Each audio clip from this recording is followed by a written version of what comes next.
సమావేశంలో పెద్దలు బట్టి విక్రమార్క గారు, పెద్దలు ఉత్తమ్ కుమార్ రెడ్డి గారు, దామోదర్ రాజనరసింహ గారు, సీతక్క, జయవీర్ శాసనసభ్యులు, కుంభమణిల్ రెడ్డి శాసనసభ్యులు, డాక్టర్ భూపత్ రెడ్డి, నాయని రాజేందర్ రెడ్డి, వేం నరేందర్ రెడ్డి గారు ఈ పత్రికా సమావేశంలో పాల్గొని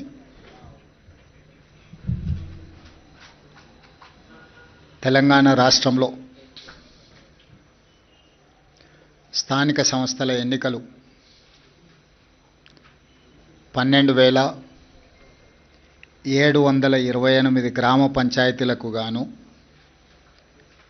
12,702 గ్రామ పంచాయతీ ఎన్నికలు పూర్తి చేసుకొని వాటి ఫలితాలను రాష్ట్ర ఎన్నికల అధికారులు ప్రకటించడం జరిగింది. ఈ పంచాయతీరాజ్ ఎన్నికలను ప్రశాంతంగా, ప్రజాస్వామ్యబద్ధంగా, ఎక్కడా అధికారిక లోటుపాట్లు లేకుండా నిర్వహించినందుకు ప్రభుత్వ సిబ్బందిని రాష్ట్ర ప్రభుత్వం తరఫున మనస్ఫూర్తిగా నేను అభినందిస్తున్నా. అదేవిధంగా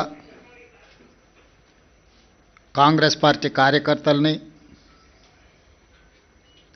తెలంగాణ ప్రజలను కష్టపడ్డందుకు కార్యకర్తల్ని, కాంగ్రెస్ పార్టీని ఆశీర్వదించినందుకు తెలంగాణ ప్రజలకు కాంగ్రెస్ పార్టీ పక్షాన వారికి కృతజ్ఞతలు తెలియజేస్తున్నాను.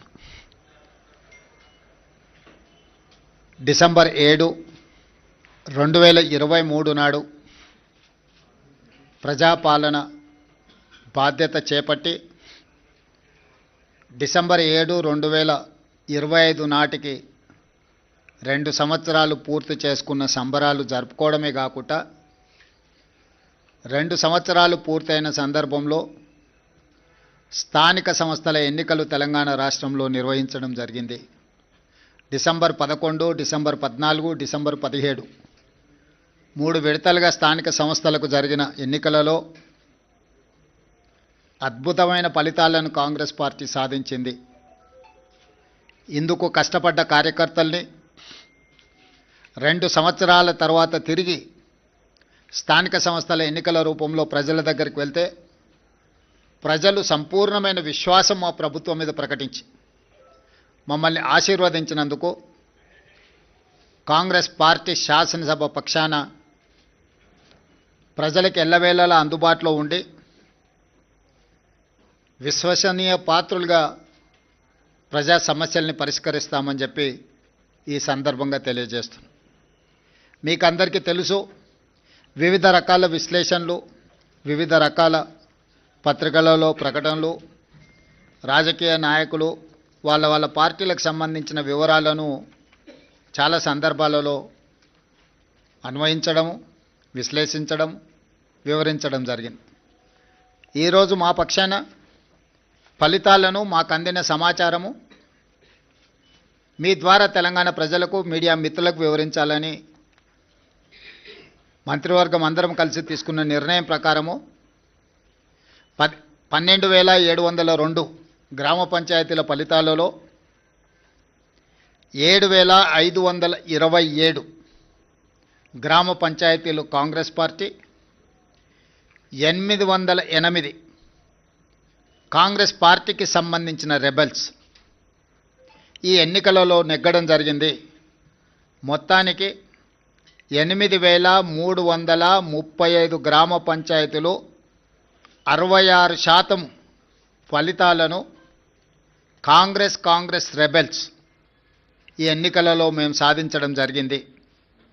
అదేవిధంగా బీఆర్ఎస్, బీజేపీ ఒక కూటమిగా ఈ ఎన్నికల్లో పోటీ చేసి 3,511 బీఆర్ఎస్, 710 గ్రామ పంచాయతీలు బీజేపీ, టోటల్గా 4,221 బీఆర్ఎస్ బీజేపీ కూటమి గెలుచుకోవడం జరిగింది.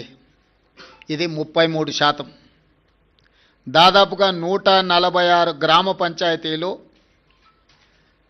సిపిఐ సిపిఎం ఇతరులు 1%, ఇతర రాజకీయ పార్టీలు కూడా నెగ్గడం జరిగింది. తద్వారా కాంగ్రెస్ రెబెల్స్ 66% గెలిస్తే బీజేపీ బీఆర్ఎస్ 33%, కమ్యూనిస్టులు 1% ఈరోజు ఈ ఎన్నికల్లో ఫలితాలను సాధించిండ్రు. ఈ ఫలితాలు మా 2 సంవత్సరాల పరిపాలనకు ప్రజలిచ్చిన తీర్పు. 2023 డిసెంబర్ 7 నాడు మేము అధికారం చేపట్టిన తర్వాత కంటోన్మెంట్ శాసనసభ ఉప ఎన్నికలు జరిగినాయి. పోయిన నెల జూబ్లీ హిల్స్ శాసనసభ ఉప ఎన్నికలు జరిగినాయి. ఈ 2 ఉప ఎన్నికలలో కూడా కాంగ్రెస్ పార్టీని ప్రజలు ఆశీర్వాదించడం జరిగింది. ఈనాడు గ్రామీణ ప్రాంతాలలో జరిగిన గ్రామ పంచాయతీ ఎన్నికలు 94 శాసనసభ నియోజకవర్గాల పరిధిలో ఈ ఎన్నికలు జరిగినాయి. ఈ 94 శాసనసభ నియోజకవర్గాల పరిధిలో జరిగిన ఎన్నికల్లో కాంగ్రెస్ పార్టీ 87 శాసనసభ నియోజకవర్గాలలో మెజారిటీ సాధిస్తే బీఆర్ఎస్ 6 శాసనసభ నియోజకవర్గాలలో మెజారిటీ సాధిస్తే బీజేపీ 1 శాసనసభ నియోజకవర్గంలో మెజారిటీ గ్రామ పంచాయతీలు సాధించుకోవడం జరిగింది. బీఆర్ఎస్ దుబ్బాక, హుజూరాబాద్, జన్గాం, సిద్దిపేట, సిరిసిల్ల, సిర్పూర్, కాగజ్ నగర్లో మెజారిటీ సాధిస్తే ముదోల్లో బీజేపీ అధిక గ్రామ పంచాయతీలను సాధించడం జరిగింది. 94 శాసనసభ నియోజకవర్గాలలో స్థానిక సంస్థల ఎన్నికలు జరిగితే కాంగ్రెస్ పార్టీ 87 శాసనసభ నియోజకవర్గాలలో అత్యధిక స్థానాలను సాధించడం ద్వారా 2023 నాడు మేము సిపిఐ కలిసి సాధించిన 65-66 శాసనసభ నియోజకవర్గాలతో పోలిస్తే ఇప్పుడు ఇంకొక 21 శాసనసభ నియోజకవర్గాలు అధికంగా గెలవడం జరిగింది. బీఆర్ఎస్ నాయకులు ఉప ఎన్నికల సందర్భంగా రెఫరెండం అన్నారు. వాస్తవంగా పట్టణ ప్రాంతంలో ఉన్న 26 శాసనసభ నియోజకవర్గాలలో జనరల్ ఎలక్షన్లో మేము 1 సీటు కూడా సాధించలే.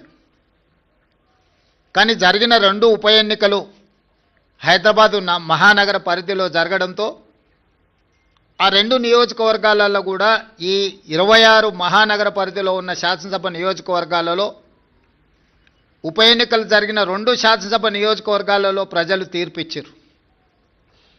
స్థూలంగా నేను చెప్పదలుచుకున్నది, రాష్ట్ర స్థాయిలో అది పట్టణ ప్రాంతం కావచ్చు, గ్రామీణ ప్రాంతం కావచ్చు, ఈ 2 సంవత్సరాలలో జరిగిన ప్రతిష్టాత్మకమైన ఎన్నికలలో మా ప్రభుత్వానికి విస్పష్టంగా ప్రజలు ఆదరించి గౌరవించి అత్యధిక స్థానాలను కట్టబెట్టినరు. దీనికి ప్రధానమైన కారణం పేదలకు మేము అందించిన రేషన్ కార్డులు, పేదలకు మేము అందించిన సన్నబియ్యం, రైతులకు మేము మాఫీ చేసిన రుణమాఫీ, రైతు భరోసా, బోనస్ 500, పండించిన వరి ధాన్యాన్ని మొత్తాన్ని కొనడం, ప్రతి పేదవాడికి 200 యూనిట్ల ఉచిత కరెంట్, మహిళలకు ఆర్టీసీలో ఉచిత బస్సు ప్రయాణం, 500 రూపాయలకే సిలిండర్ ఇవ్వడం, 27,000 కోట్ల రూపాయలు మహిళలకు 0 వడ్డీతో రుణాలు ఏర్పాటు చేయడం, ప్రతి విషయంలో 4.5 లక్షల ఇందిరమ్మ ఇండ్లు పేదల ఆత్మగౌరవం కోసం వాళ్ళకి ఇండ్ల కేటాయించడం. ఇదే కాకుండా దీర్ఘకాలికంగా ఒక సంక్షోభాన్ని సృష్టించిన మాదిగ ఉపకులాల వర్గీకరణను పరిష్కరించడం, 100 సంవత్సరాల నుంచి జటిలంగా మారిన కులగణనను నిర్వహించడం, 61,000 ప్రభుత్వ ఉద్యోగ నియామకాలు చేపట్టడం, మూతబడుతున్న ప్రభుత్వ పాఠశాలలను తిరిగి తెరవడమే కాకుండా టీచర్ల నియామకం చేపట్టి పేదలకు నాణ్యమైన విద్యను అందించాలని మేము చేస్తున్న ప్రయత్నాలు అన్నీ కూడా ఈనాడు ఒక క్రమ పద్ధతిలో సంక్షేమాన్ని, అభివృద్ధిని సమపాళ్లలో మెలవించి పరిపాలన అందించడం, అన్నిటికంటే 6 గ్యారంటీలతో పాటు 7వ గ్యారంటీ ఇస్తున్నాం, ప్రజలకు స్వేచ్ఛ, ప్రజాస్వామ్యాన్ని కాంగ్రెస్ పార్టీ అందిస్తుంది అని. ఈ 2 సంవత్సరాలల్లో ఎక్కడ కూడా ప్రజల్ని నిర్బంధించాలన్న ఆలోచన కానీ, ప్రతిపక్షాల మీద కక్ష సాధింపు చర్యలకు పాల్పడడం కానీ మా ప్రభుత్వం చేయలేదు. ఈ ఎన్నికల్లో కూడా మీరు చూసినారు, స్వేచ్ఛగా ప్రజలు ఎవరికి నచ్చిన రాజకీయ పార్టీ మద్దతుతో వాళ్ళు ఎన్నికల్లో పోటీ చేయడమే కాకుండా ప్రజల దగ్గరికి వెళ్ళి వాళ్ళు ఓటు అడిగి ప్రజా తీర్పును కోరినరు. ప్రజలకు కూడా స్వేచ్ఛగా తీర్పునిచ్చే అవకాశాన్ని మా యంత్రాంగము, ప్రభుత్వము, పార్టీ అన్ని రకాలుగా ప్రజాస్వామ్యబద్ధంగా ఈ ఎన్నికలు నిర్వహించినాం. మొట్టమొదటిసారి తెలంగాణ రాష్ట్రం వచ్చిన తర్వాత ప్రజలకు ఒక స్వేచ్ఛాయుతమైన వాతావరణంలో ప్రజాస్వామికబద్ధంగా ఎన్నికలను నిర్వహించడం జరిగింది. ఈ ఎన్నికల్లో అధికార దుర్వినియోగానికి పాల్పడడం కానీ, లేకపోతే మా హోదాలను అడ్డుపెట్టుకొని ప్రత్యక్షంగానో పరోక్షంగానో రిజర్వేషన్ల మీద ప్రభావం చూపించడమో, లేకపోతే ఎన్నికలను ప్రభావితం చేసే నిర్ణయాలను కానీ మేము చేయలేదు. అందుకే తెలంగాణ రాష్ట్రంలో మేము ఇచ్చిన 7వ గ్యారంటీని కూడా ఈరోజు అమలు చేసి చూపించినాము. దాంతో స్వేచ్ఛతో కూడుకున్న ప్రజాస్వామికబద్ధమైన ఎన్నికల్ని నిర్వహించి ప్రజల చేత మన్ననలు పొంది ఒక మంచి పరిపాలన అందించడానికి మేము ముందుకు వెళ్తున్నాము. ఏ రోజు కూడా ఓడినప్పుడు కుంగిపోవడము, గెలిచినప్పుడు ఉప్పొంగిపోవడం, గెలిస్తే అహంకారంతో కళ్ళు నెత్తికెక్కడం లాంటి వ్యవహారాలలో మేమెప్పుడూ భాగస్వాములం కాలేదు. వీటన్నిటికీ దూరంగా ఉండి ప్రజలకు దగ్గరగా, చెరువగా ఉండి సంక్షేమాన్ని, అభివృద్ధిని ముందుకు తీసుకువెళ్ళాలనే ప్రయత్నం చేస్తూనే ఉన్నాం. ఈనాటి ఫలితాలు మా బాధ్యతను మరింతగా పెంచినాయి. ఈనాడు కేంద్ర ప్రభుత్వం ఆనాడు శ్రీమతి సోనియా గాంధీ, మన్మోహన్ సింగ్ గారు అందించిన మహాత్మా గాంధీ ఉపాధి హామీ పథకాన్ని నిర్వీర్యం చేసి, నీరుగార్చి, పేరు మార్చడమే కాకుండా విధానాలను మార్చడం ద్వారా పేదలకి పథకాన్ని అందకుండా చెయ్యాలన్న కక్ష, కుట్ర స్పష్టంగా కనిపిస్తుంది. కేంద్రంలో సోనియా గాంధీ గారి మీద, రాహుల్ గాంధీ గారి మీద కక్షతో కూడిన అక్రమ కేసులు పెట్టడం, కోర్టులు చీవాట్లు పెట్టినా కూడా మారకపోవడాన్ని మనం కళ్ళతో చూస్తున్నాం. వీటన్నిటిని దృష్టిలో పెట్టుకొని ప్రజలు ప్రజాస్వామికబద్ధమైన కాంగ్రెస్ పార్టీ ప్రజలకు రక్షణ. అందుకే ఈరోజు తెలంగాణ ప్రజలు కాంగ్రెస్ పక్షాన బలంగా నిలబడ్డారు. ఈ స్ఫూర్తి కొనసాగుతుంది. భవిష్యత్తులో ఇంకా బలంగా పనిచేస్తాము, బాధ్యతతో పనిచేస్తాము.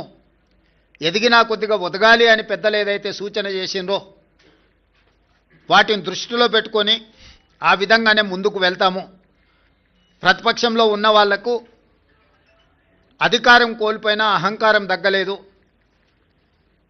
ఇంకొక ఆయన కడుపు నిండా విషం పెట్టుకొని, మూసీలో కాలుష్యం కంటే ఆయన కడుపులో విషం ఎక్కువగా కనిపిస్తుంది, ఆయన మాటల్లో, ఆయన చేతల్లో, ఆయన వ్యవహార శైలిలో.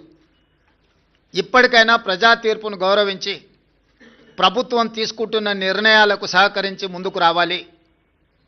ఏదైనా మాట్లాడతాం, ఎట్లయినా మాట్లాడతాం.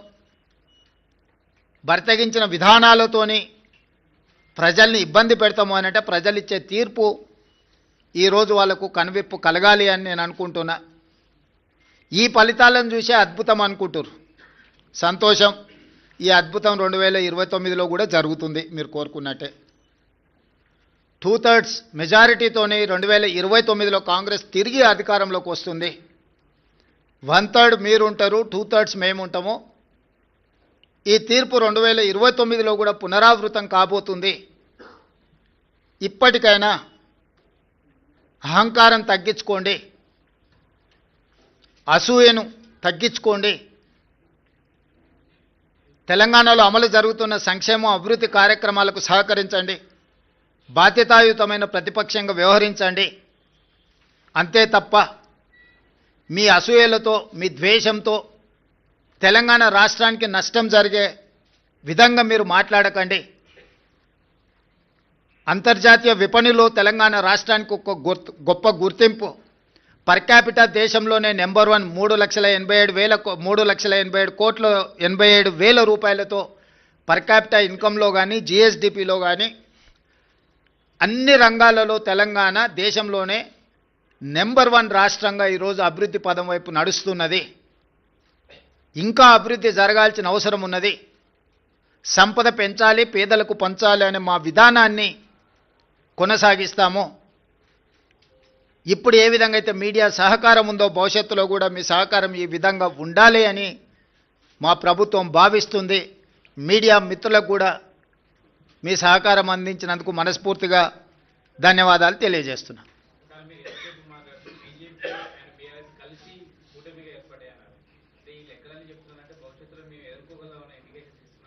ఖచ్చితంగా దాంట్లో మీకు అనుమానం ఎందుకు? పార్లమెంట్ ఎన్నికల్లో వాళ్ళిద్దరు కలిసి వచ్చినా కూడా ఎదుర్కొని 8 సీట్లు సాధించినాం, 40% పైగా ఓట్లు సాధించినాం. ఇది భవిష్యత్తుకు పునాదులే వాళ్ళిద్దరూ కలిసిమెలిసి పోటీ చేస్తారనేది.